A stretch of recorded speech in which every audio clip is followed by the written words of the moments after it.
I'll be quiet. Is that what you're trying to say? Yes.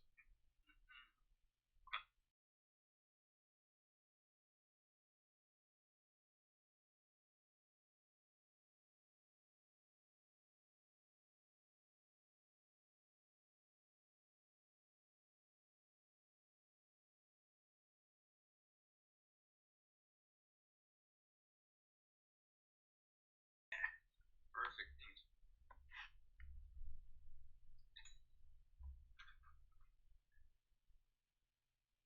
Welcome again. It is Wednesday night. It is the place to be every Wednesday night, regardless of the night, because you can watch all of our episodes any other time.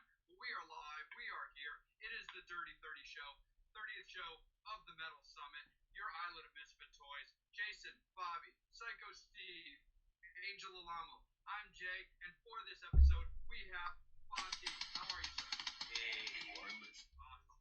Hello, guys. Thanks for having me. Absolutely, brother. Coming to us from New York, I understand. Yeah, New York City, where it's all happening, right? Absolutely, man. It's definitely the way for it to be, for sure. So, start us off, man, and see how we're doing. Let's talk a little bit about what was going on earlier this year. You had the album coming out, from what we understand, and then all of a sudden, the sadness hit. So, talk a little bit about what exactly you were doing at that time, and what your plans are, and what you've been doing during. Yes, you are right. Yeah, we recorded the album called Stun Gun, and it just came out through Sony Records with Mark Berry.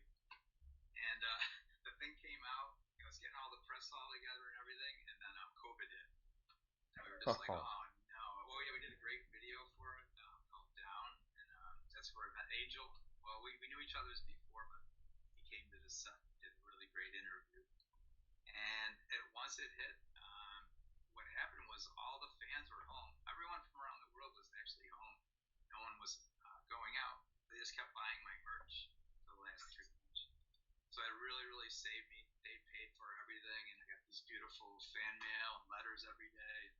It really got me through it. Lifted my spirits. I didn't get down or sad. It got me through a tough time. Oh, that's awesome, man, for sure, because this is definitely something that really caught the world off guard. The entire music scene just kind of got grounded to a halt, as well as a lot of high-profile tours that got canceled, as well as like the music releases. But it sounds a little bit like, um, your fans, writing you letters and picking up the merch. It sounds like it definitely helped you out. Did you have any hesitation or worry, like when everything got canceled? Yeah, I actually did. Yeah, I just kept seeing it. Like I guess we all did. All of you guys that play and tour, you just see the things getting canceled here and there, and thinking, oh no, this isn't gonna be good, right? Going towards the summer, I like going to Europe and playing. Everything is getting canceled. But yeah, they're just like these beautiful. Like every day, I'd open up the mail like from around the world, and they're just sending me cool stuff. And I got a lot of gifts, ton of gifts. So, like every time I go to the post office, my post office box, I get like T-shirts and hats, little dolls. Yeah, it was pretty cool. It's pretty happy. That's awesome, man. We'll have to get a Metal Summit shirt sent your way. Oh, I love that. Yeah. Absolutely. Mr. Dreyer, let's kick it up to you, friend.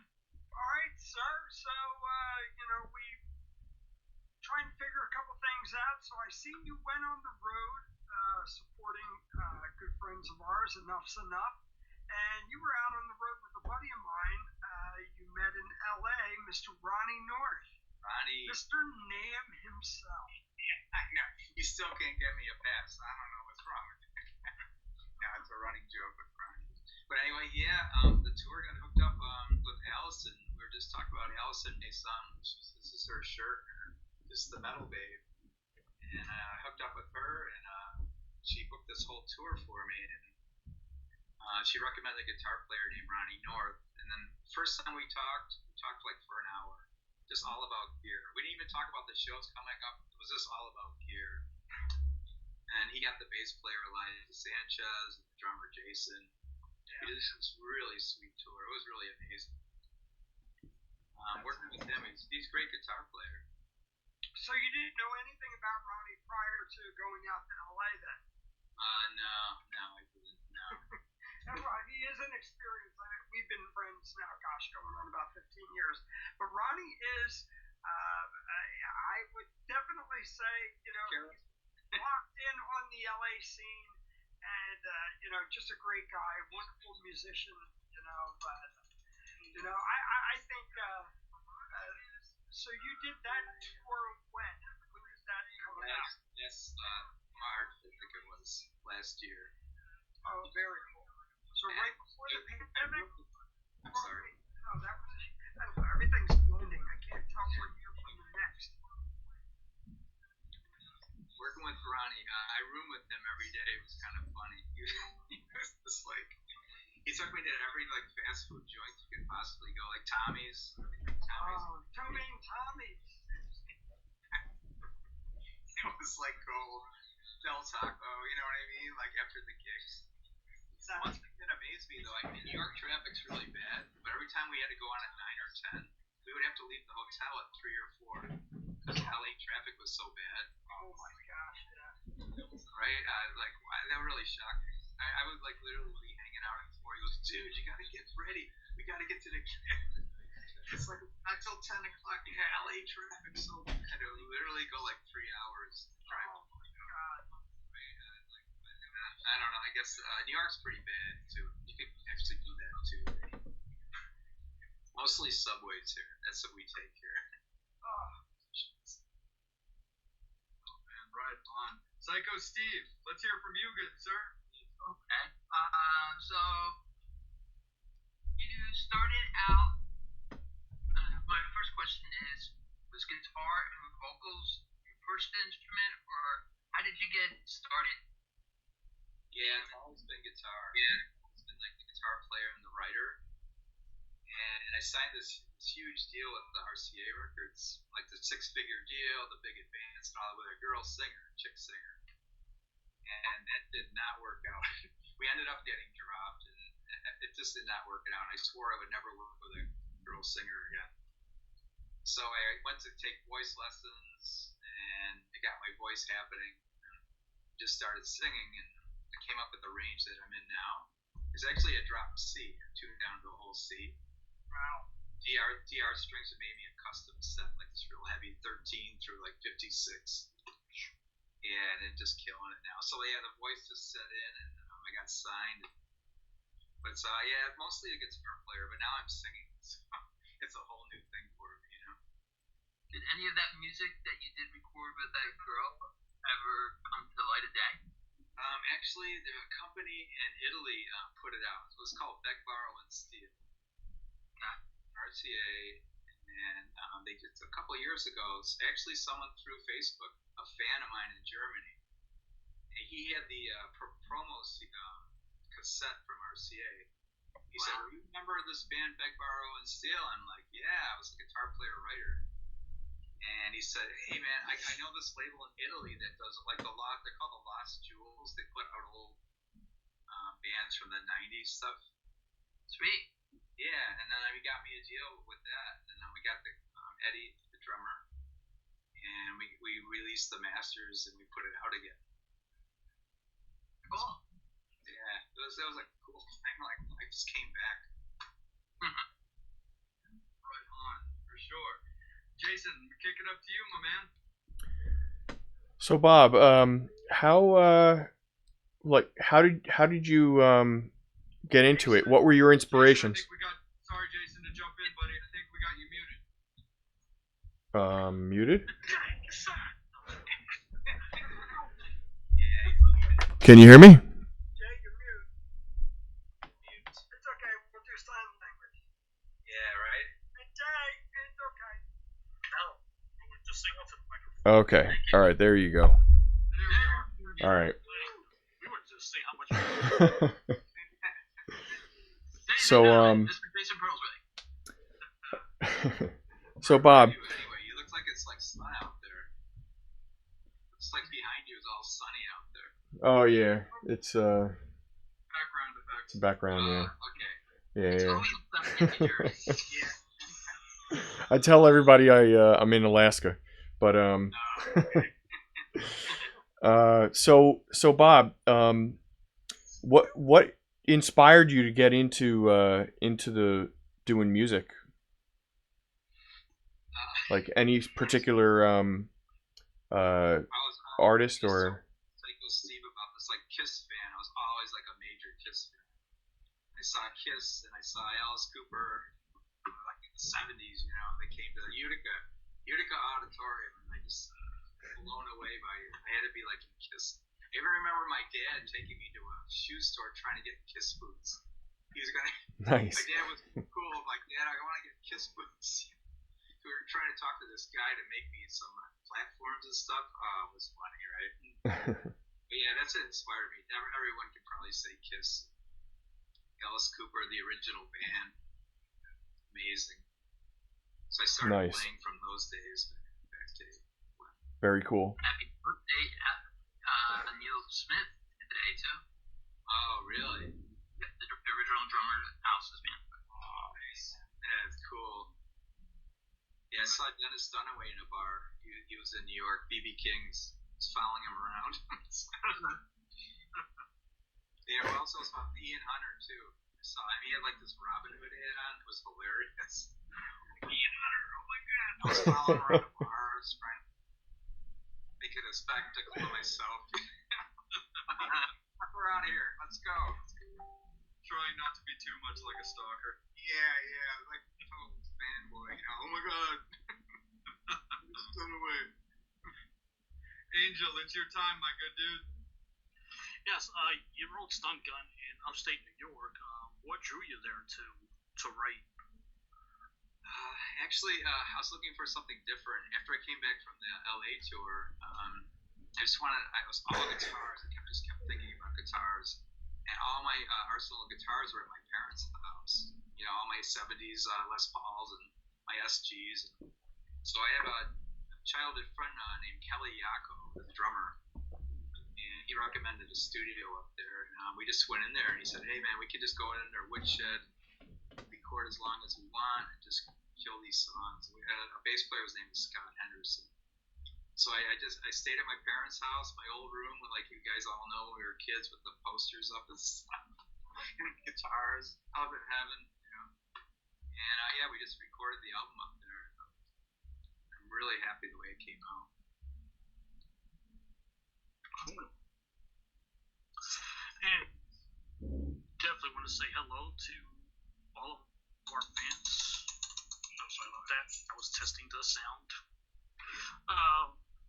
Kathy, Julie, Matt, Mickey Twist, Craig Cook, thank you guys for always joining. I know that Jay is always the ladies' fans that gets all the nice compliments, but I finally got one. Julie, looking good, Bobby. I happen to agree. Awesome. So Bob, that I wanted to hit you with, man, is you played overseas with Chris Holmes. Yes. That people know from Wasp. And there's a lot of curiosities, to say the least, about Chris Holmes. Talk a little bit about your relationship with him, playing that show, and maybe just some fun things that the fans don't know about. Chris Holmes, yeah, you know, we heard that we were going to do a support for him. We were like, oh no. So we all heard the horror stories, you know. But the one thing that saved me, let's say there's like 100 people backstage, like it was an outdoor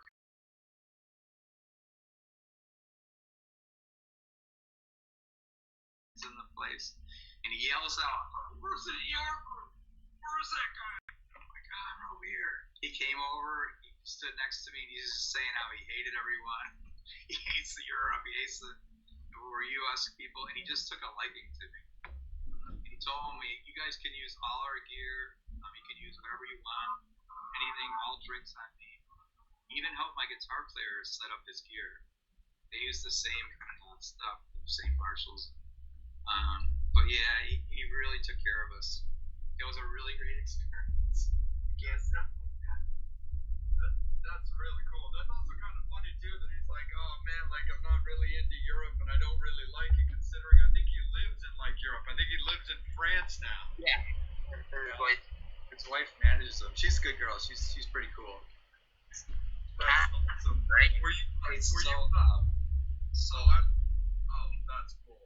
Dude, like That's super duper rad, like super good. Were you familiar with Chris? Like, were you into Wasp like back then? Did you listen to them much? Yeah, I love Wasp. I definitely love Wasp. I lived out there in LA for a while in the 90s, early 90s. And every bar you went into, Blackie was there. Every time. Went to a bar, Blackie was there. The Nelson brothers, remember those dudes? Yeah, Matthew. Yeah, Matt Gunner. Yeah, I always loved Wasp. I always thought they were pretty cool, you know. Oh, that's awesome. Yeah, same thing with me. I've always been to any kind of those theatrical bands. I mean, bands, you know, Lizzie Borden, Motley Crue, Kiss, Wasp, like anything like that, I was gonna come running. Yeah, man. That's where it started, right? The history. Absolutely, for sure. Mr. Dreyer, it's all you. So I gotta ask Bobby. This is the whole thing. So it's Bob D, which is me, but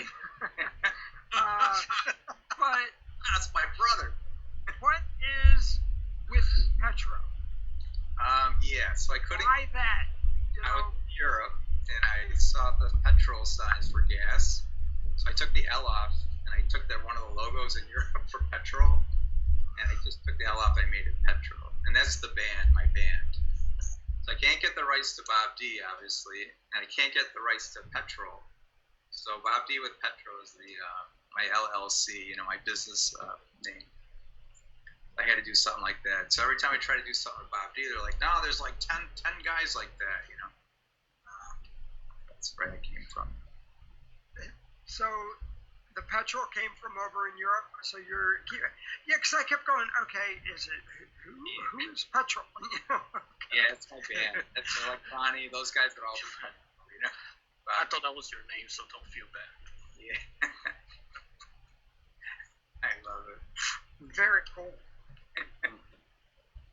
That's awesome, man. Bobby, why don't you keep rolling with it, man?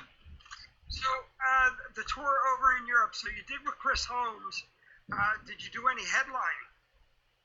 Yes, the first tour I did to Europe. What I do is something kind of cool that I don't know if you guys know this. You're hearing all these different names of my band members and all that. It started out with Japan. I got this sweet tour of Japan, and I have my band here in New York. TJ Jordan's the guitar player. If you saw the Down video, that's my band.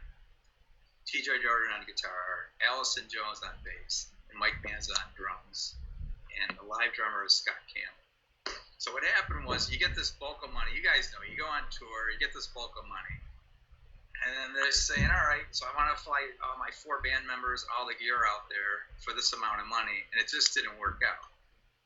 It's like if it's $10,000, tickets are $2,000, right? So my bright idea was I hire band members over in Japan.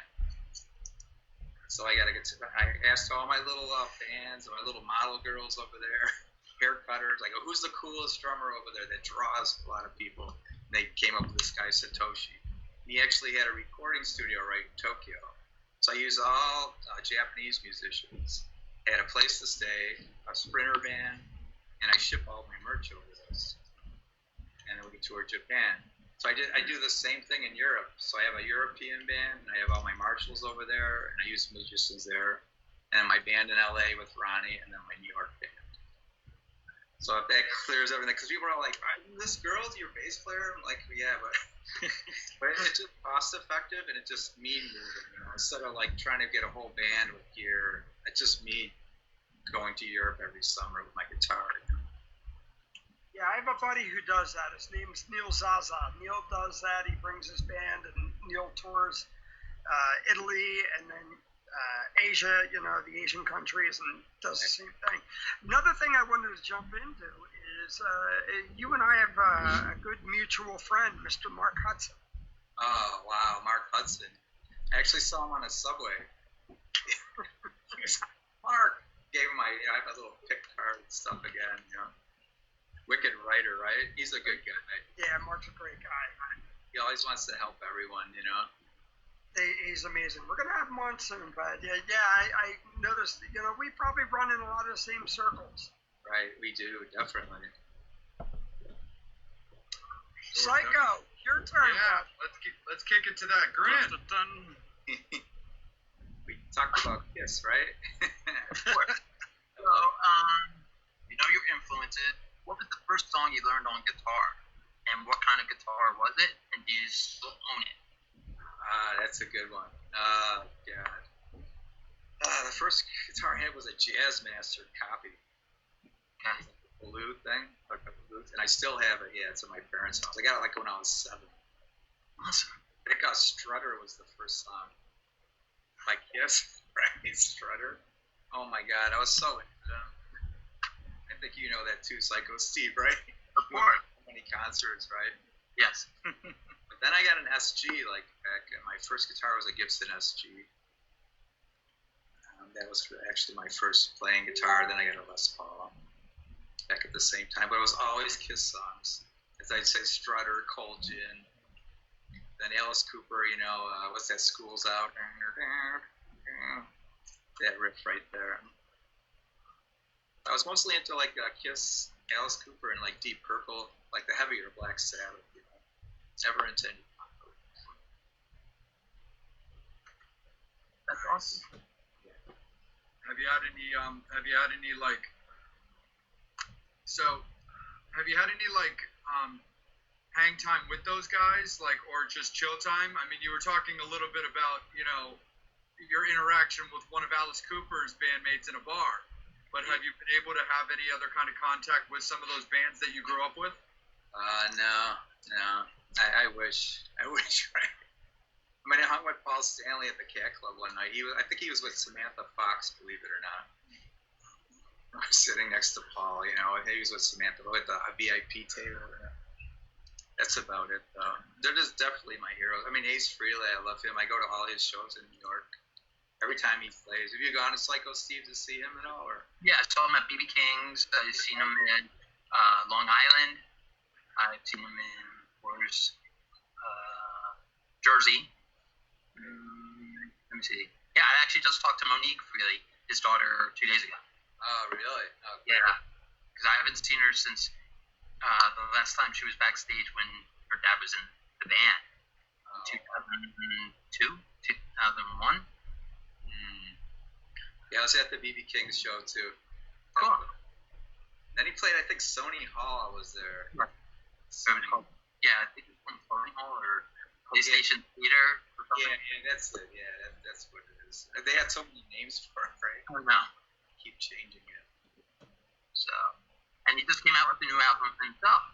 Did you hear that song? That's cool. The remake. Yeah. Oh, that's freaking awesome. I love Very it. good album. Do right? Definitely really like cool covers on that, and I caught him down here not that long ago, actually playing in Annapolis, which is about 20 minutes outside of Baltimore, down here in Maryland, and it was good. He was one of the headliners of M3 a couple years ago, and seemed like that one was a little bit of a rocky show, but he definitely sounded solid when I just saw him back before lockdown.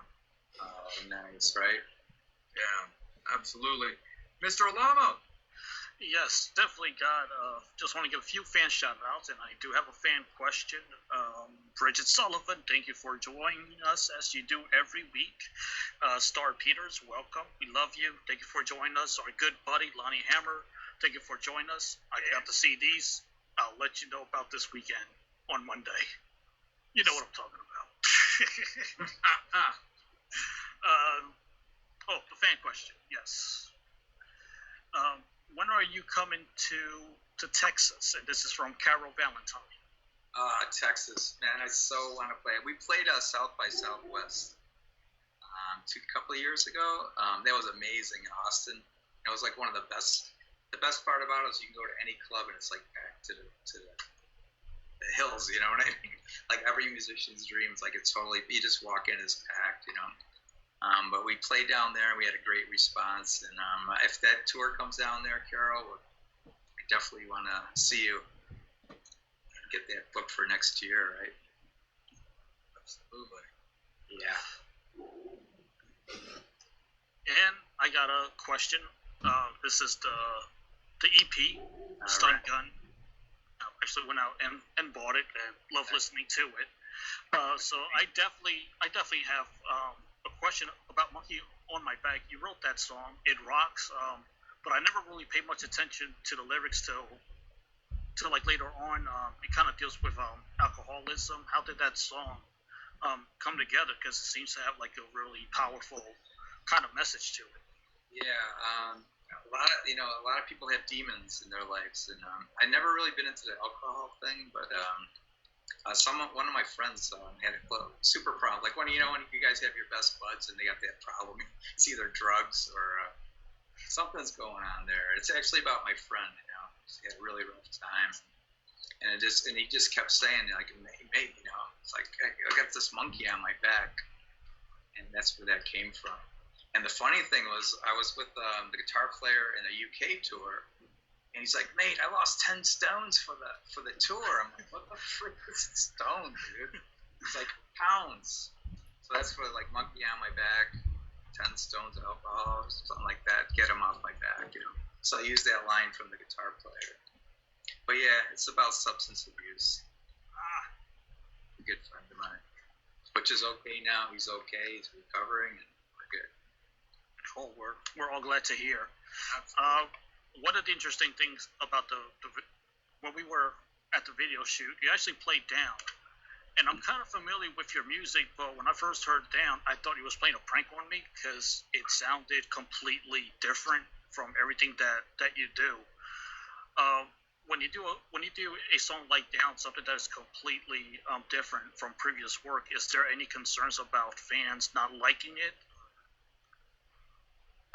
Well, yeah, I think we talked about that. You came in the studio, and I brought you in the control room, and I put Down on. You're like, "This is a joke, right?" He was like, "This is a joke. Like, this is not you." I'm like, "No, dude, that was funny, right? You thought I was playing a prank on you, right?" But anyway, what happened was, I got signed that song "Socially Awkward." I don't know if you guys heard that song. Real poppy, socially awkward, real kids. And Universal picked up that song. And then the Universal wouldn't pick up the whole album, so Sony came along and picked up the album. So I had that poppy kind of song, but the rest of the album was always kind of rock. And then the Killstar album, I did that one single, Fight, and that was kind of the same cookie cutter kind of thing, which sold really well. So on this third album, after doing the LA tour with Ronnie North, I wanted to do something totally guitars, totally rockin'. So an album for that I wanted to do instead of what everyone else wants me to do. So that's how I came up with that riff for Down on Airplane. So yeah, the whole thing was the third album, I want to do something totally different for me. Cool. That's totally awesome to do that, because to me it just sounded, like I said, just different from anything that you've done.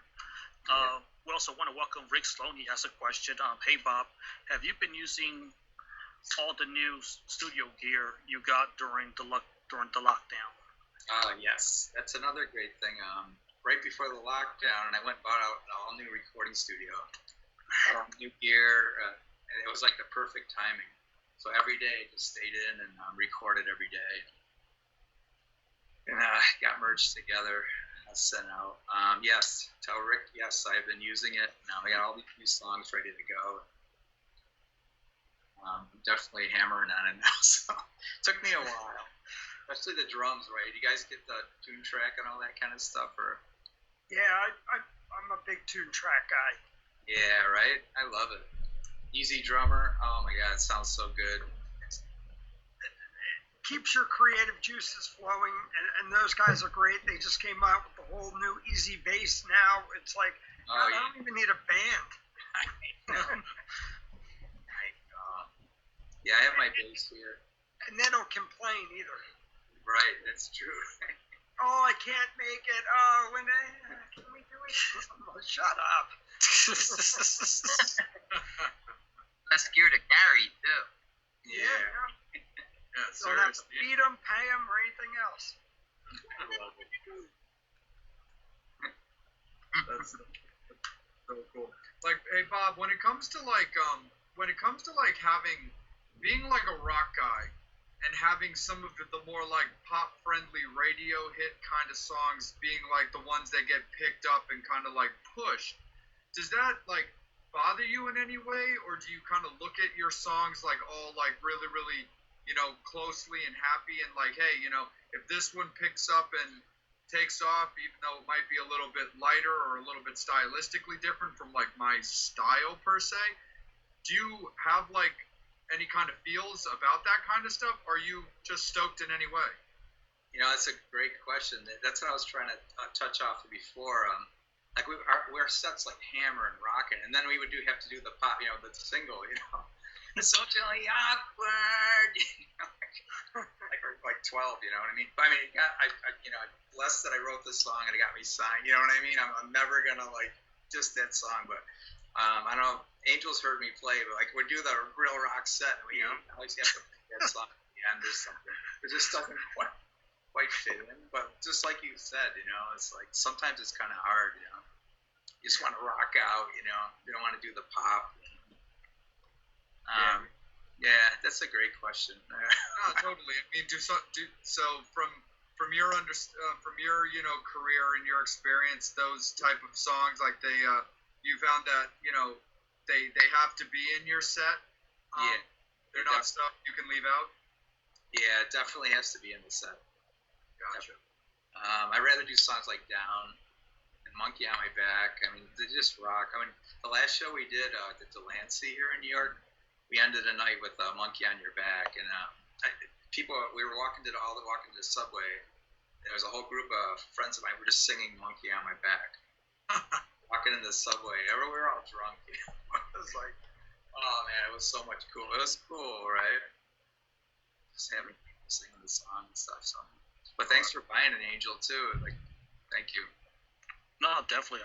Like I said, I definitely had to because, I mean, during this time of COVID, I mean, music is like the biggest way to escape all the crap on CNN and so on. So we all look at music as a way to escape, and we're all music fans as well. And we always encourage fans to go out and support music. I mean, because we cannot see you live, but we can buy the records, we can buy the shirts, and all of that. And then when next year comes, we'll all be rocking and rocking. Hopefully. Well, that was another, like I was complaining before about all the fans. They would go back to like, oh, I didn't know you had Up All Night out. That album's great. I did a whole UK tour Up All Night, headlined with a band called Erica that did support for us. But yeah, they didn't even know Up All Night was one of my biggest sellers, and they had no idea I had that out because they were all home. No one was working. Up All Night. Oh my God, that video was so cool. Like what? For years and years ago. Oh, we got a good question from our good buddy Lonnie Hammer. Hey Bob, what are some of your favorite new up and coming bands out there? Oh my God, my new up and coming bands. Oh boy, what can I say? I really like all the old school. I'm like just this old school dude. Like the new Deep Purple record just came out. Yeah, I was listening to that today. I mean Striper, but they're all old, I can think of a good new band that's old. Right? What are you trying to say, Sonny? Oh, matey. What do you guys like? Is there a new band that you guys like at all? I've been digging the Hammer Down Hard records. It's really heavy, Pantera-like. It's heavy with no freaking apologies. Oh, nice. That's what I love about it. And I'm not just saying that because Lonnie's watching. It's true. I've got like a love affair with like a lot of like goth and roll type bands, like goth, punky type bands and stuff like that. And there's a band that's got their first album out with their second album about to drop called Dead Girls Academy that I'm really, really big into. Cool. Kind of like, 69 Eyes, kind of with like a little bit like higher of a vocal range, kind of design, like, just kind of this like, just solid, like just, rock, touch of electronic. It's, almost kind of like that, what I like to call like mall punk bands, Yeah, right. But it's like it's heavier and just a little bit more like sinister, a little bit more Halloween. Oh, nice. Well, you know, my favorite band of all time is him. Oh, dude, I've got 5 tattoos for that band. I've been to every New York concert. I was like the oldest dude there. In line with all these like Tina. Oh, dude, from right here to just above my elbow is all him tattoos. Oh, yeah. I saw their last show in New York, the last one that they played, and Oh, that's awesome. yeah, I wasn't able to catch their farewell tour. I was trying to do press and stuff like that, and the shows were selling out too fast. And at first, I was super duper bummed about that, but I did catch them on their previous tour that they did like the year before, which ironically is actually the last tour that Gas did on drums. Oh, Gas, yeah. You know, it was kind of funny. So as much as I wanted to be super bummed, and I was bummed at first about not being able to go to their farewell tour, being how much I love that band, when I kind of sat back and I was like, well, I at least saw the farewell tour of like the lineup, so I really can't be overly upset about that. Right. But, Yeah, I would say that's my favorite, definitely. But to answer your friend, there's a band called Slaves. You know Slaves? Yeah. Yeah, super good. You could tell your friend Angel that that's one of the new bands that I like. Slaves, the singer's like killer, and I don't know, their sound is just amazing. All those younger bands with that sound, like wow, pretty full, you know. Nice, that's awesome. Psycho Steve, new bands you're into? Let's see. I would have to say there's a couple female artists I like. One actually, coincidentally, is from New York. I like Rachel Lauren. Oh yeah, I know. Cool. I've known her quite a while because of her ex, but we won't get into that. And then I also like our guest that's coming up soon. We've been talking about getting her on the show. I also like Mariah Formica. I like her. That's killer voice, right? What a voice for a little girl, 5 foot tall, but voice like I don't know, like Ann Wilson, you know. And it reminds me of like Young Heart. But bringing back old artists. I'm an old school person because I, played on previous shows and everything, more of the old stuff. But those two really stick out as far as in like your stuff. I really like because now this is what my perception of your sound. The last 2 albums that I listened to here. Are you familiar with Butch Walker? Oh yeah, Butch Walker. Yep. I can hear and this is just my opinion. You have a very Butch Walker vibe, and that's a great thing. Cool. And of course, his project that he did years ago when he was in a hair band, South Gang, and then he evolved in doing something more current pop tuning. I feel like your music can be in those teen horror movies. Right. That's where I can be and hear your music. Oh, nice. Thank you. That's great. Butch Walker's awesome. Yes. Mr. Dreyer, new music, sir. So I got to go throw a big couple things out to 2 good friends of mine. One would be Mr. Nick Perry and his new band, The Underground Thieves, which is amazing.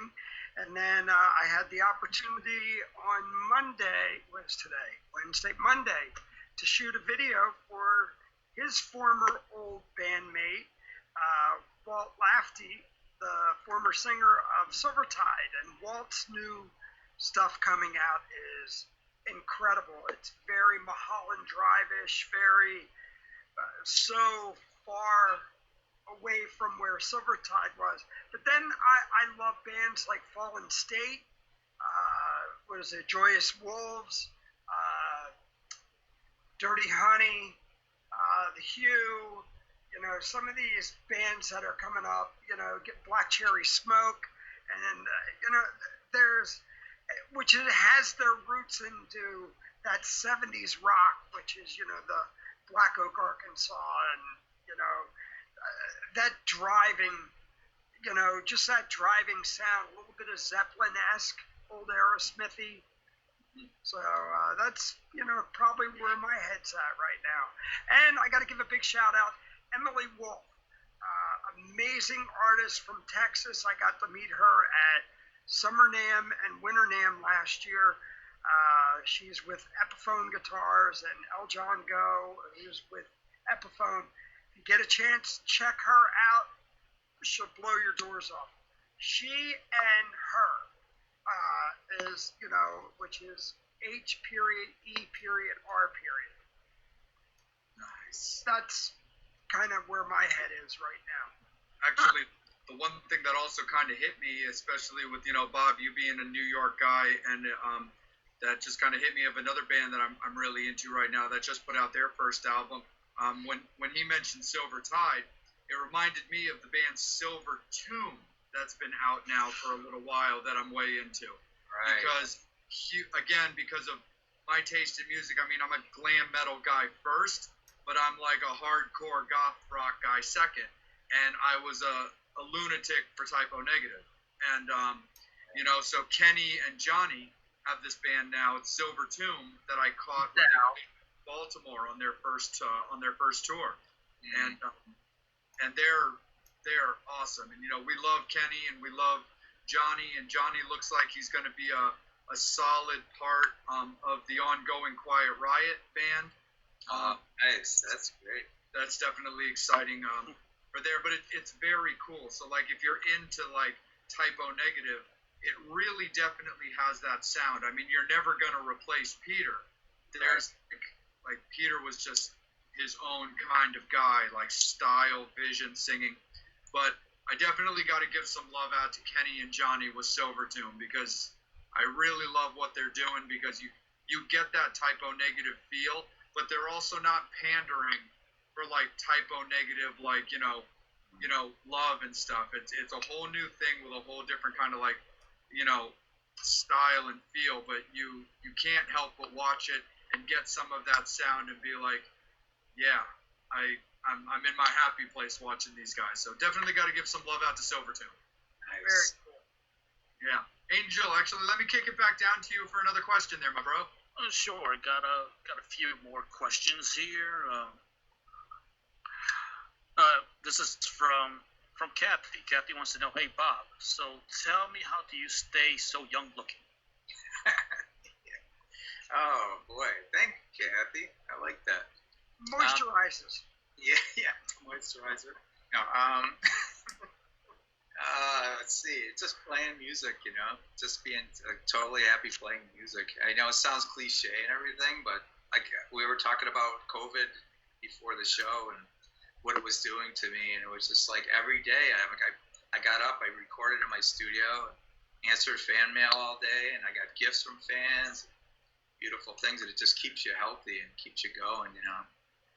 I think a lot of people don't have that in the world sometimes, So all of us right here on this show are really lucky, We're all into music. We could just pick up our guitar and just go, right? Just play for a couple hours and be happy. So yeah, Kathy, that's what it is. It's got to be music, right? And now we're going to kick into Carolyn Morris. She has a question. Hi, Carolyn. Thank you for watching. Bob, tell us about your hot white costume Strat. My hot white, and I have it right here, guys. Gear. Yes, see, I told you, we always get gear questions. This is great. This guitar, you ever hear of a guy named Doc, D-A-W-K? He did Manowar. He was like a legend in upstate New York, and he built this guitar for him. He passed away. And he was like the guy up there, all Richie Blackmore. He did all Richie Blackmore's stuff. He built this guitar for me.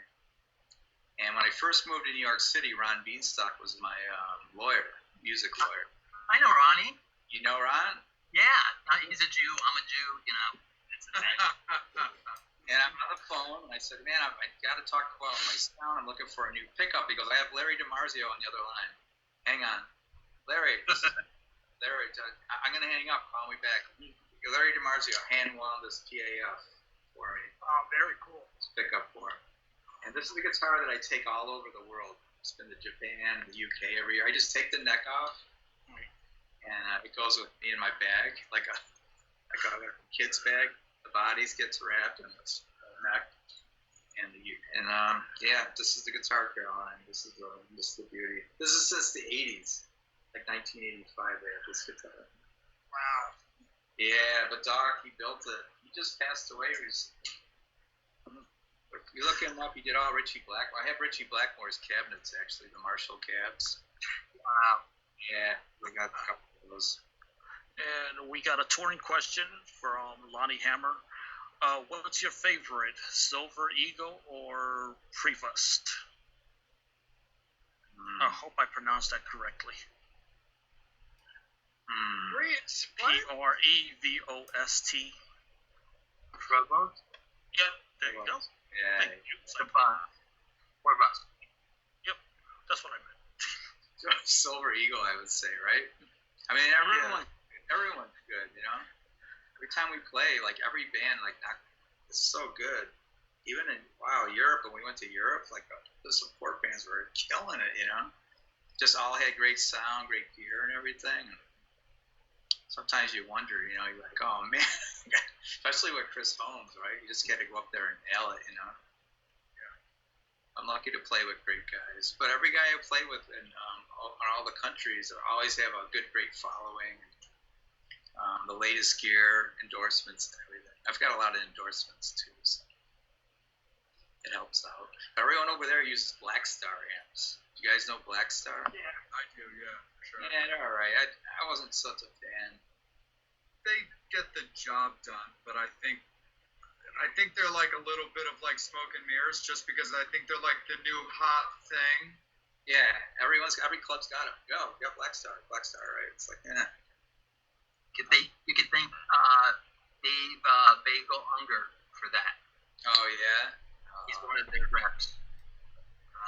Well, and That then actually Sonny, who was explains in Little Caesar, is one of the big guys at Black Star.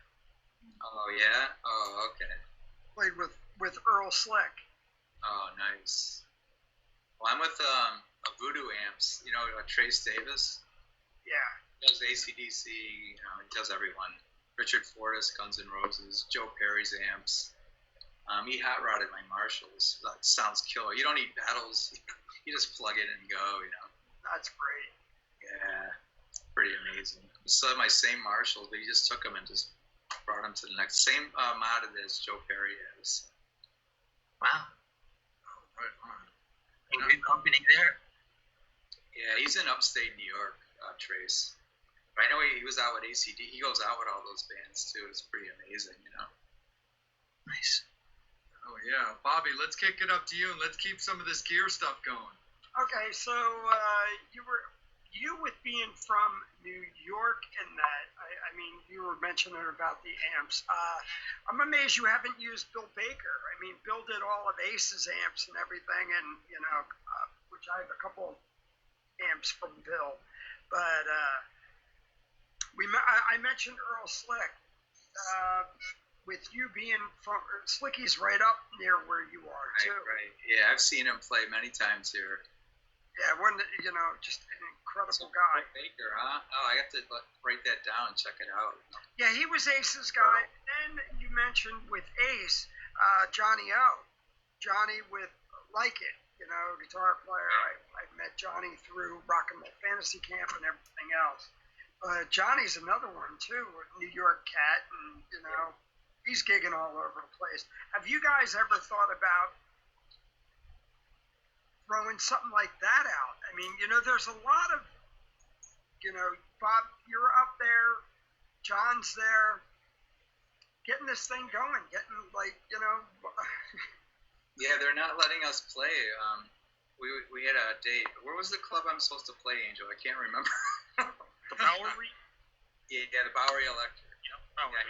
Yeah, that's another thing. We had this big show. Was it March or something? I'm shocked out. They would do like a pay-per-view, like we could play there and fans could buy a thing. But no, our governor here in New York's not letting any bars do that, ticketed events. Now, see, here in Pennsylvania, we have a couple things. And right outside in Bucks County where I am, they're doing a lot of these drive-in concerts. They're doing the parking lot ones. Have you ever thought about doing anything? Yeah, I would love to play that. If we get the offer, I would love to do that. Well, I after after the show, I'll put you in touch. There's a management company that's doing Jersey, Pennsylvania, and Delaware right now. Oh, nice. Yes, we are in. I'll run there. Also just reopened a few venues, Baltimore Soundstage and Rams had Annapolis for like 100 people shows and stuff like that. Yeah. It's all right. It's all right, right? Just keep kicking it, you know? That's all you got to do, and then stream it. Hey, look, 100 people's 100 people. Yeah. Absolutely, for sure. Psycho Steve, it's all you, good dude. All right. So you've been performing and everything. Is there a bucket list place or tour you would like to do that you haven't done yet? Oh boy, my big dream was to play in Tokyo in Japan, and I did that. That was like my big bucket list, you know. And I actually happened to do that a couple of years. My ex-wife, she was a model, Japanese, so we had an apartment in Tokyo. So that worked out really good. There, I got the players there. But as far as my bucket list, I did Europe and I did Japan already, and go on tour with Kiss, stuff like that, you know, like all my heroes, you know. Cool. As far as places, I've already done what I wanted to do so far. You know? Absolutely, for sure. I want to jump in right quick just for a quick, like, quote-unquote commercial break that we do every time, just to give a little bit of love to our endorsements, our sponsors that, you know, support us and look out for us. So we really, really appreciate Rock and Horror Apparel, Bradley Entertainment, Twisted Vines Horror Decor out of Rhode Island, and Levy Metal Enterprises, custom guitars and stage gear. So we really do appreciate you guys, you know, being involved with us, getting in with us at the ground level. Anybody who wants to be involved with us, please hit up any one of us or just message us on Facebook, and one of us will get in touch with you to discuss partnership, because we would definitely love to discuss getting involved with anybody and helping drive their business, helping drive our business, and keep these killer shows going. So we really do appreciate everybody that works with us, everybody that watches. It's a show for the fans, you know, put on by fans, you know, so we really, you know, dig on all of that. And again, Bob, thank you so much for continuing on with us. Thank you guys for having me. You guys are awesome. Absolutely, for sure. Since we're also big gear nerds, like we were all like, you know, showing off our manhood before we even went on the air. Has there been any kind of gear that you would really love to have, even if money was not an option? Is there something that you would just really dig to have? Oh, jeez. You know what I'm looking for in the market is acoustic. I'm looking for like a Gibson, like a really, really beautiful, like a Hummingbird or something. I'm really in the market for. I want to get like nice one. I have a bunch of Taylors, but I'm not really selling. So anyone knows a really beautiful Gibson acoustic out there, I'll pick it up this year, you know. Nice. Gibson, if you're listening. Yeah. Yeah. Not just for Bob, for all of us. Yeah. Well, it came out too because when I was recording in downtime, I kept miking up the Taylor and it was just sounding horrible. I mean, it's like, I gotta get an acoustic, and I spent a lot of cash on it, but it didn't work out. But yeah, anyone out there? Radio land, whatever land we're on. Facebook and YouTube land. Yeah, Facebook and YouTube. Thanks, guys. You guys are great. Really awesome talking to you. No, we still got a little bit of time with you for sure. We just, we always just appreciate you taking a little bit of time with us. Mr. Dreyer, it's all you, my friend. So, again, as I mentioned, the person who's doing the events up in the area, it's Mid-Atlantic Event Group, and they're based out of this part of Bucks County, Pennsylvania. So that'd be a great thing for you to get in contact with. They're doing everything all the way up to, and it looks like I'm on their website right now. They're doing stuff through Halloween and. Oh yeah. So I'll send as soon as we're done. But yeah, I mean, if you're looking to gig, there are ways to do it and to do it safely. You know, what it is, you know, as long as it doesn't turn into Sturgis. But I think, look, I gig once a week out, at a brewery, and it's open. You have to have a mask and this and that, but man, nothing like hearing live music. I know, right? Just to play again, right, guys? Just to get up. Yes. Damn it. I need to Absolutely. Sorry. I feel pretty good. I mean, I'm a glass half full kind of dude anyway. Like, but I do feel that little by little, like we're not far off. You know, I do think it's a little bit of, you know, just there's always going to be a little bit of hesitation, but people also need to understand that there's a certain amount of, there's a certain amount of risk I feel that you're going to have to take on to get back what you want. Right. That's true. The one thing too about this lockdown too that I'm going to be very curious to see is it's going to give fans a good opportunity to put their money where their mouths are, where they want to talk about how badly they miss music, they want to talk about not having good shows, and well, you're going to get good shows, you're going to get great albums from people sitting and writing and really tweaking everything. So I'll put it right on the fans and be like, come on, guys, like, you know, we'll be there, but this is going to be your opportunity to really prove that you missed it. Right, it's true. I agree. Here we go, Steve. Yes. Smile for us, and let's hear that voice. Okay. So the question is, what's next? What's After next? COVID is done, do you want to go back on tour? Do you want to write another album and then tour, or another music video? What is installed for you? For me, the next step is the music video. Monkey on My Back is definitely the one we were scheduled to do that video, and then it got canceled, of course. Definitely do that. And we already wrote a treatment for it. It's pretty cool. It's one of those pretty wild ones, you know. And then I definitely try to book like as much as I can. I want to just play, you know, go back on a tour. If we can go back in January, whatever, start there, or do the concert drive-in ones. That'd be great. Definitely the video. I want to get that out of the way. And where are you going to be recording this music video? Well, that's the thing. That like they won't let us use any venues here. Like everything's closed. Like we were going to use a venue for it, but they won't even open the bars or the rock clubs. Anywhere I'm trying to book, like just to get the space, it's closed.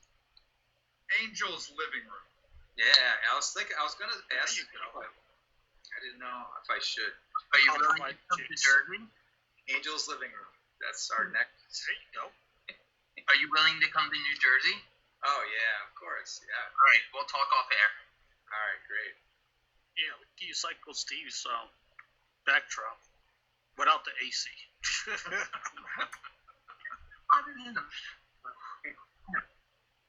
Jay was saying, you just have to work it, right, Jay?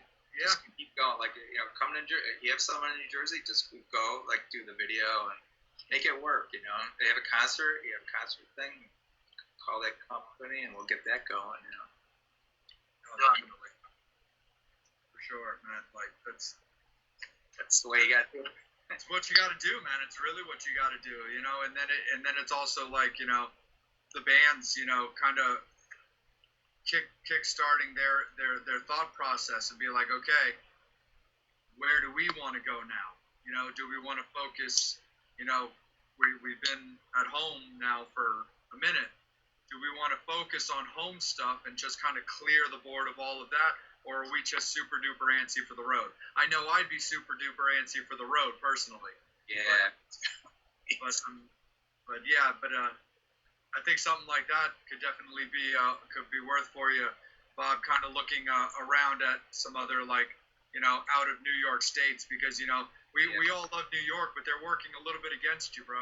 Yeah, they are. They definitely are. I think there's a lawsuit going on too, right? Against the governor, because he's banning ticketed events. A bunch of musicians got together or something. Oh, I think I did hear about that for sure. Maybe Angel, kicked you. No, say, Governor Cuomo, can you please let us use the state mansion Yeah, right. to shoot a video? That'd be cool. We just call it undisclosed location. Exactly. Yep, you provide the chicks though, because you're pretty popular. Oh yeah. Angel, why don't you stay with it, bro?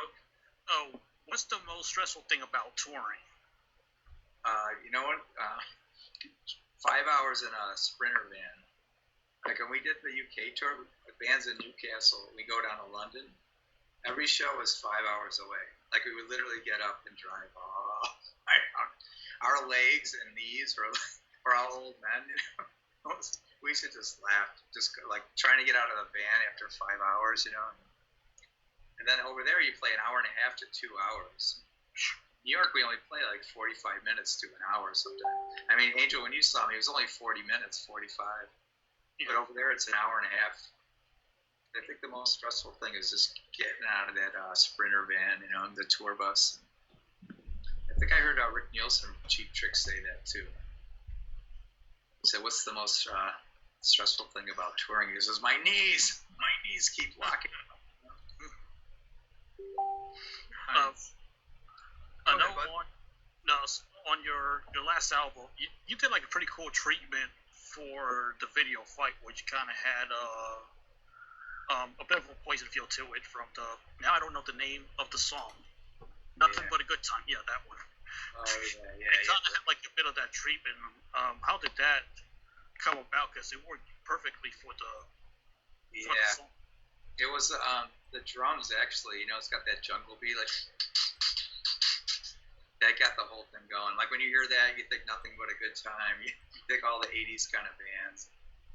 Once that groove came up, I programmed that groove. It was easy to write that song. That's how that song came about.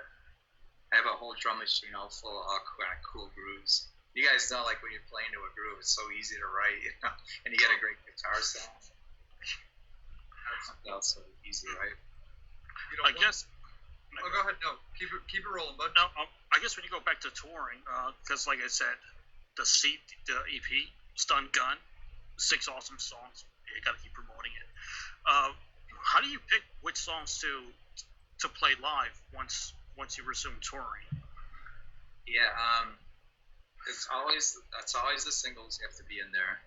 Like say it's like a 15 song set or a 12 song set. In New York, it's only like 10 songs, Like 3 of the most of the singles, the ones that really kick ass.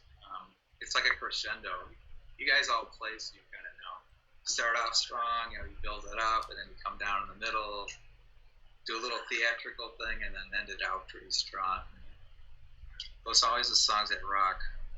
Definitely. Sounds cliche, but we already know which ones are going to get people going. For sure. And the Night with Monkey on My Back. And Down's like kind of in the middle of it. And now it's like the third song, like the third single, Yeah, Bob, you've got plenty of catalog to keep a show rocking, but are you a covers guy at all? Do you like throwing them in just for the hell of it, or not so much? Not so much, no. But we did do Wild Horses. Did a rock and version of that. It was kind of cool. We handed in the album to Sony, and the guy Mark Berry, who signed me, heard the album, and I said, "I got one more song. I don't know if I should submit it." He goes, "Well, what is it?" I said, "It's a remake of Wild Horses." He goes, "Send it." I sent it to him. He goes, "It's going on the album." I'm like, "Oh no!" So we had to redo the whole master, add that on, or the other bonus track, how they do it, and redo the artwork. And then go through Harry Fox and pay them, and yeah, they got all the rights to it, but it was good, So they wanted it on there, so. Oh, I got you. Fair enough. For a Denzel Washington film, what was this? His second one, where he's a badass with a gun. He did 2. He was like a vigilante. God, it was up for that movie with me and another guy, and I didn't get it. It was like a $50,000 payout. It's like, wow. They call like, "You're up for the Denzel movie." I'm like, "Oh no, I want it so bad." It's $50,000 payout, Didn't get it. Now I gotta jump in. So when you do a movie like that, do they own your music once they pay you? Do you sell? That's it. That was going to be a payout, yeah. It's no residuals. You just get the money up front. Yep. but sometimes that's good. It's like, Yeah, but if the movie's a hit, I mean, if the movie's a flop, if the movie's a hit, you're kind of screwed. yeah, exactly. I think it was The Enforcer. He was a vigilante. It was the second film he did.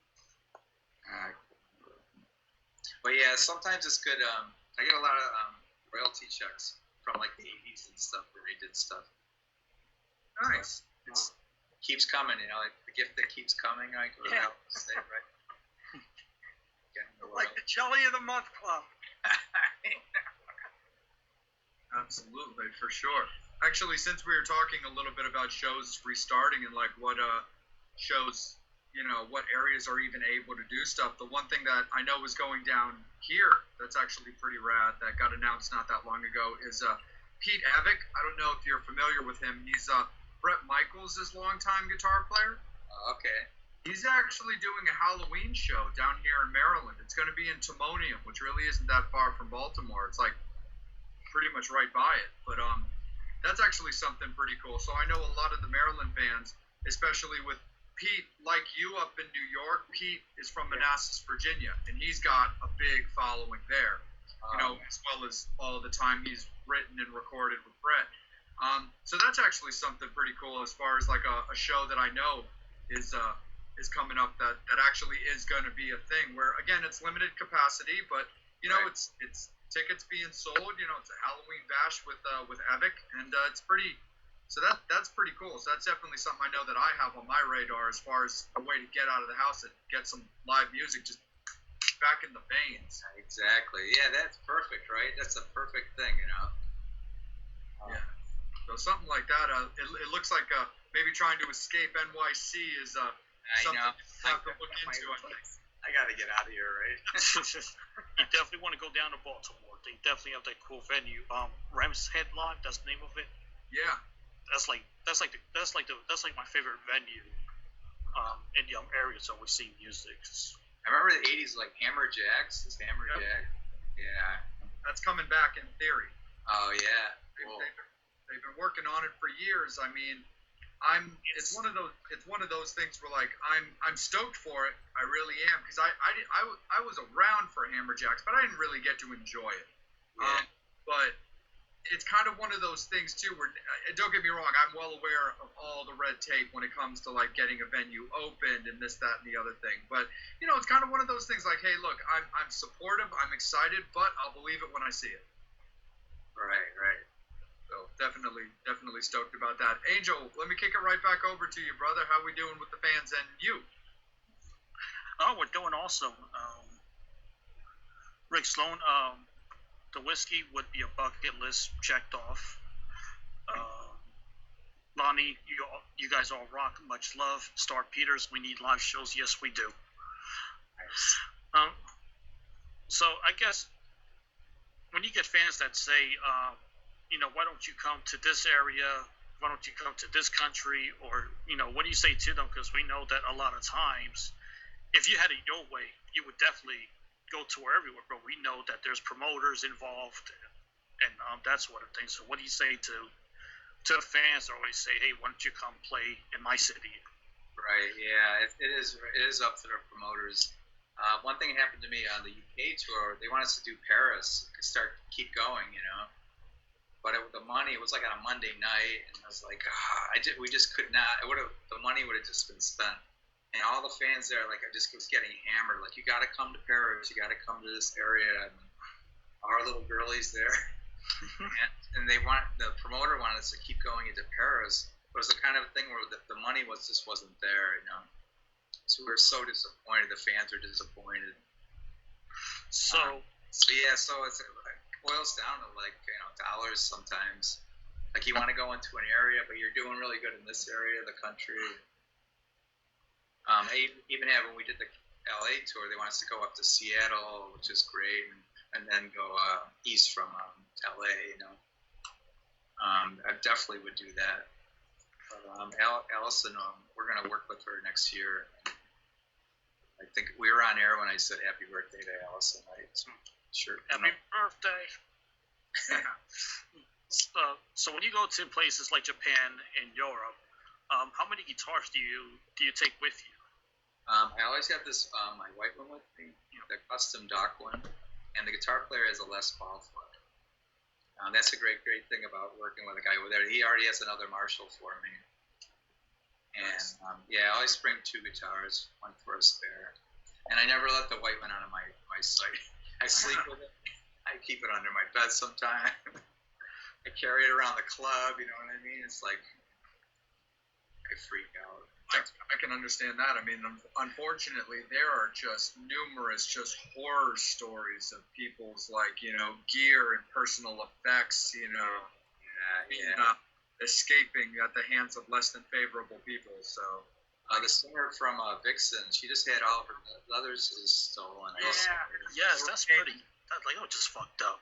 Isn't it? Like, come on, right? And I know that is. I got my jewelry stuff and all my leathers. If my stuff got stolen, I'd freak out too. It's kind of crazy too, because I feel like a lot of these people, despite the fact that they just straight up suck, also need to understand that look, these shops or whatever, they're not stupid either. And if I owned a shop and you roll in with a luggage of custom gear that I can see doesn't even fit you, I'm probably not going to take what your story is very seriously about how you had it and stuff like that. So it's definitely crazy with that kind of stuff. But I definitely, we definitely want to let everybody know, Washington area, keep your eye out, because Lorraine from Vixen had some personal effects relieved from her. So we definitely want to get that back to her. Right. But sticking with the promoter thing, I got a question for you, Bob. When it comes to being somebody like yourself that's also so in demand in Europe, plays in Europe so regularly and stuff like that, for people who are unfamiliar with European touring, from your experience, how much does staying in the black, come into play when you're touring and stuff? For a show like Paris, where you say you would make money, but the money would be spent, is it more about, being overseas, you always need to be making more than you're spending? Or would a show that quote-unquote breaks even be something you'd be willing to do? Or does it just kind of depend? There are shows that you just break even because you have to fill the nights, fill a couple of weeks when we go out. What I meant by that was we finished off in the UK, but then I had to get the whole band to Paris. You know what I mean? And then you get X amount of dollars, and it's like, oh man, you're eating into the other nights that you played, Perfect. And then I had the bright idea, I'll call record. I know people over there in Paris, just American guys, managers. We'll do a night in Paris. We'll record it. That'll be that'll be worth it. Then I can release it. You know what I mean? But then it started to get into the thousands too. I can get you a mobile unit for $5,000. I'm like, oh god. You know what I mean? I just wanted to record a night in Paris, but I'd be in Paris. But I meant that. Yes, we will break even on some nights, and some nights maybe even lose money. But on our weekends, really kick ass and make the money. Yeah, I got you. But it's just one of those things where when there's a distance that comes into play, there's just not enough. There's not enough numbers. Even Tokyo to Osaka was 2 hours on a flight, but it was way up. We had to take the bullet train. Oh, wow. We were good guitars. There was a kid already, a drum kid in the club. You know what I mean? Stuff you think about. You're over here going, oh, really? It's that far up? On a map, it doesn't look that far up. Absolutely. Only a couple inches. just a couple of inches. Hello, mate. It's right there, mate. Yeah. You could jump out of the venue and you'll land in another. Mr. Dreyer, it's all you, good dude. So, you're being tied down. You can't do anything. You got all this new music. How are you getting it out and promoting it? That's a good question. How are you gaining a new audience with this? I mean, with no tour, no nothing, but you got all this music. Well, I have a publicist in Europe, and I have a publicist in the U.S., and they've been getting me the mag. I mean, I'm even supposed to be in the new Fireworks. I don't know if you've seen that yet. The UK just came out, but they just keep promoting. I keep getting the magazine things happening, and little by little, chunks. People come from Russia or or Europe or something, they'll hit me up every day, and I see the sales in different markets now. So yeah, but I know with NAMM got canceled. yeah, Summer NAMM, both NAMMs got canceled. AES just got canceled up in New York. There's no way to do, to be visible is the biggest thing right now. Look, and you're competing against a kid who's got a laptop and, GarageBand. Right. Well, that's why I wanted to do the video next, the visual. As much content as you can put out, And we do have a couple singles ready to go, too, that from the Stun Gun sessions. Yeah. We recorded. We're going to hit something up. I want to get something up for the holiday. Get that and do a Monkey on Your Back. But yeah, it's all visual, right? The kid with the laptop, they want to see new stuff every minute. Oh, everything. It's TikTok. It's this. It's just another new thing for us older gentlemen to learn. Yeah. Mr. Alamo, how are those metal summoners doing? Carol, remember that guitar from Tokyo Days? Yeah. So, damn, now I forgot the question, but now it's slowly coming back to me. You kind of, I was going to say, when you do the next record, would it be like a full album or another EP? Because with this EP, that was the first one that you've done since like 10 years, if I'm not mistaken. I was thinking next year do a video like everyone else is doing, like the video singles. Got to do on the whole thing, Like in February, say, come out with a video single, and then I wait another month to come out with a video. I just love making videos. It's like so much fun, But instead of doing a whole album come out next year, I really want to tour with Stun Gun. And cool, yes, I don't blame you. It didn't get its shot to tour with it, But definitely videos, like you guys were saying, the little kid in his computer. That's what I'm dealing with. Hey man, you got anything new coming out? Like, oh my god, right? I just did a whole CD, and but it's good. Keeps me going, right? Keeps us all going. Oh yeah. I mean, it's good. Oh, go ahead, Angel. I was going to ask you about We All Come Down, because that one, I guess it took me a while for it to become like a favorite, because when I first got the CD, it was like first Down was my favorite, then it was Monkey on My Back, and the last few weeks it has been We All Come Down.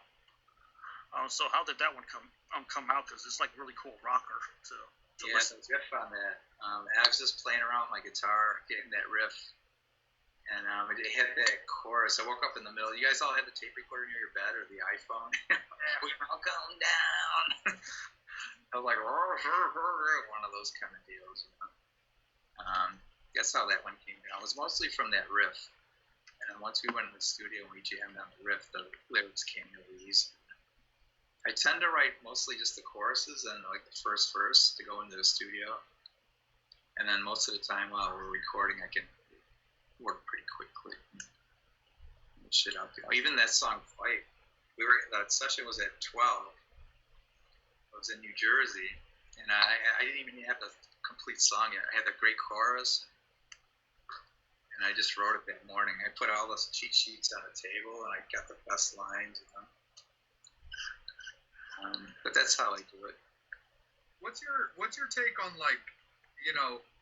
iTunes releases and stuff like that versus like hard copy CDs? Like me, I'm a hard copy guy for everything. Like I love that physical package type thing. I know a lot of us are, if not all of us are.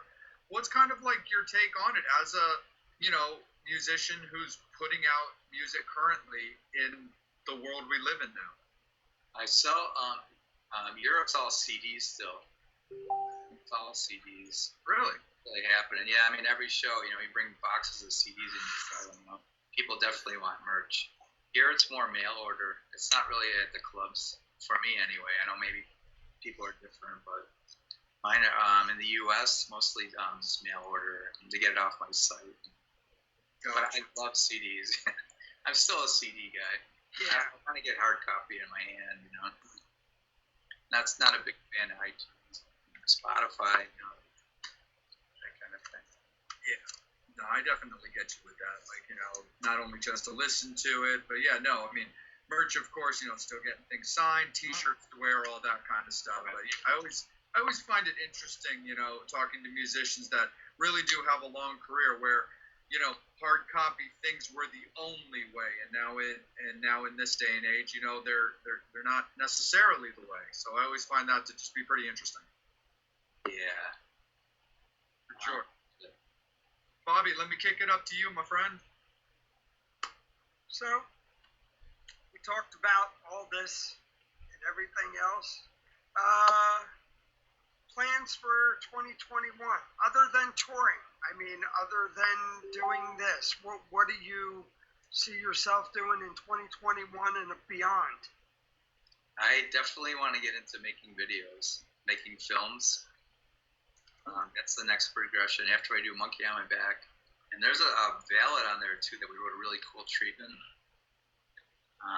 that we're going to do something. But after that, I wrote a 10-minute film, and I have it all together. I have actors, I have everything ready to go, locations and everything. I'm just trying to get financing for it. But I'm one of those kind of, I want to do some film stuff. Very cool.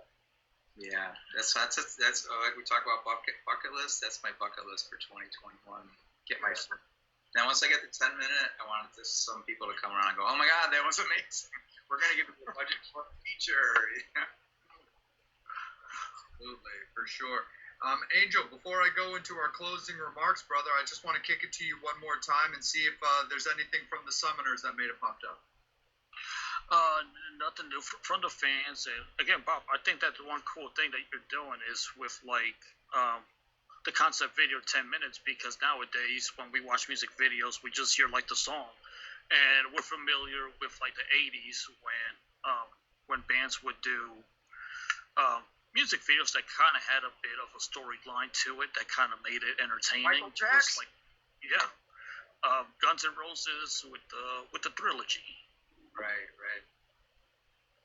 Definitely want to do that. That was $7 million. 3 videos. Don't necessarily know if you want to put that bill on anyone. Okay, I do have a question from Brian, and Brian, you will get the last question of the night from the fans. Okay, I've asked a few guests this, but love the answers. If you could go back in time and see a band you did not get to see, who would it be and why? Oh, that's an awesome question, by the way, Brian. Thank you. I know who it is. It's with Thin Ice. Yeah, I just saw a doc on him, film doc on Thin Lizzy. Filmed that. Oh my God, I was almost crying. It was so amazing. That time when Gary Moore, like they played that outdoor Australian thing, that tour, whatever that tour was. If I can go back in time, I'd like to see them. Is there any particular tour that you would go back and see them on? And it's a live show. It's from Australia, and they're outdoors, and they're just kicking it. I think Gary Moore is my favorite guitar player, by the way, of all time. I even won the Gary Moore guitar contest. Got all this stuff. But yeah, it was a live thing from Australia, and on whoever tour that was, Gary Moore was on guitar, and just amazing. But definitely that year, it had to be in the 70s, right? Yeah.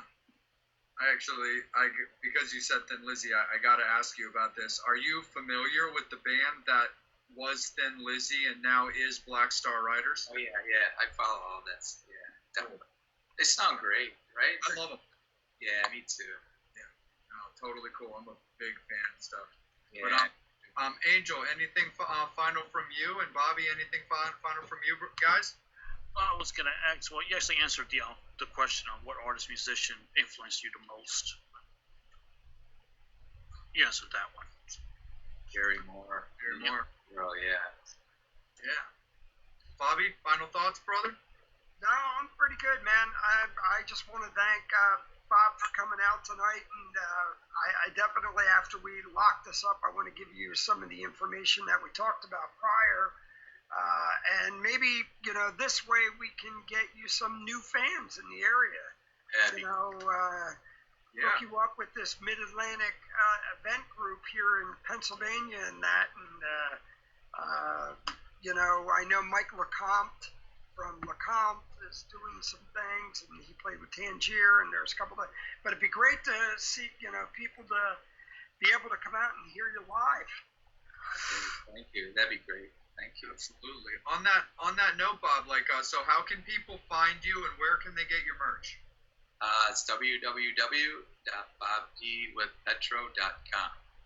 Nice. And there's links to a merch store and all those goodies? Merch store goodies. And thank you guys. You guys are amazing. Thank you. Awesome. The questions were great. Thank you to the fans for calling in. Yeah. We appreciate them so much, Bob. We appreciate you so much for taking some time out of your evening to rock with us. And the Metal Summoners, we love you guys. We appreciate you guys so much. Follow us on Facebook, but also like and subscribe to our YouTube page so we can get that all up there. That's also where you can find every interview that we do. Once we go off the air, you can find them on the YouTube page. So like and subscribe to that. But Instagram, TikTok, you can find us on all of those places. But I want to say thank you again to everybody for the Metal Summoners. We love you guys again. For the Metal Summit, for Angel, for Bobby, for Psycho Steve, for Jason. Again, I'm Jay, and again, a huge thank you so much to Bob D with Petro. We appreciate you, brother. Fans, stay tuned. We got a guest announcement on Friday, and we will see you guys next week on the Metal Summit. All right, thanks, guys.